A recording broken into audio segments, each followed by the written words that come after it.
to be confronted by a harpsichord on stage for the first time. You know, people invariably come up afterwards to, you know, to poke around. They want to see the insides. It's like an instrument petting zoo, and it's one of my favorite parts of playing concerts. It's the opportunity to share with listeners and audience members just how cool I think the instrument is, because, I mean, when I saw it for the first time, I think my jaw dropped too. The harpsichord being here is it feels like a calming influence, and it's something that, a relationship I don't really have with the piano. I always felt that it was me versus the piano. And I remember one of my childhood memories too, playing piano for the family, the obligatory holiday gatherings. The piano would always be next to the couch where everyone would sit. And I would be terrified that they were watching my hands. It just made me really, really nervous for some reason. Most harpsichords have these, you know, the panel comes all the way out, and people can't see your hands unless you really want them to. It's a benevolent presence.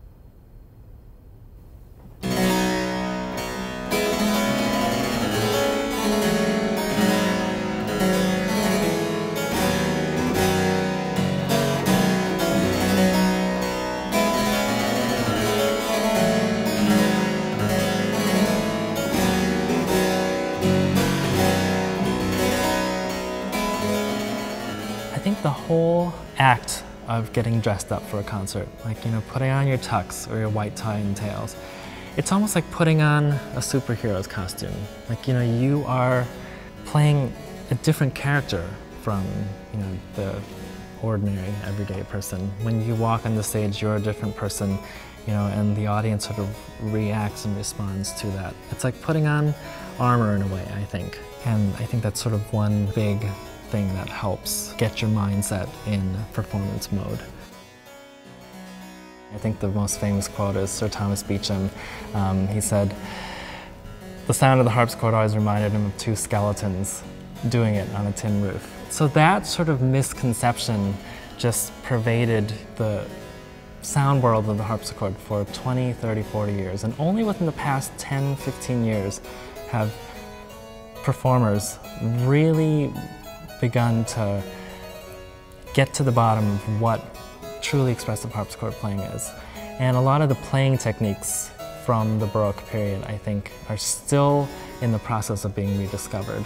And composers back then, Bach, François Couperin, they were obsessed with making the instrument sing, making it an expressive instrument.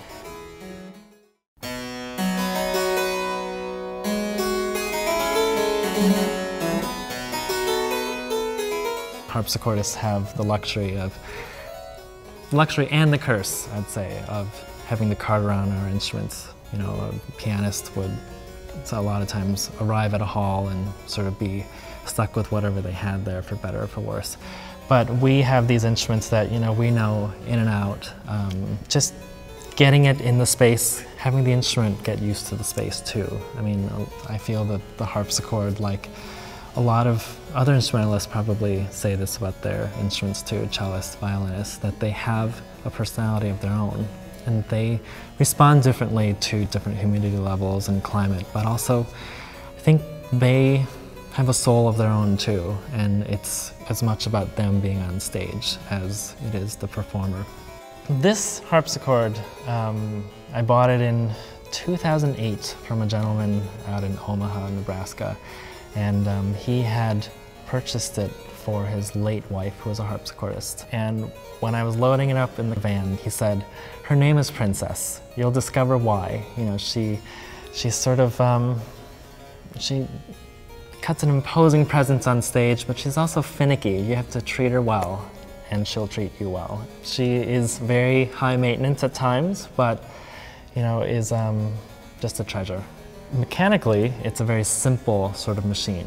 You know, you press a key, and there's a jack in there that plucks it. So it's like a guitar or harp that's plucked by or activated by a keyboard. As opposed to the piano, which I think when you press a key, they say there are about 80 little microprocesses that kick into effect. So I think the harpsichord sort of gives you more of a direct connection to the string, a lot more control over nuances in sound and expressivity.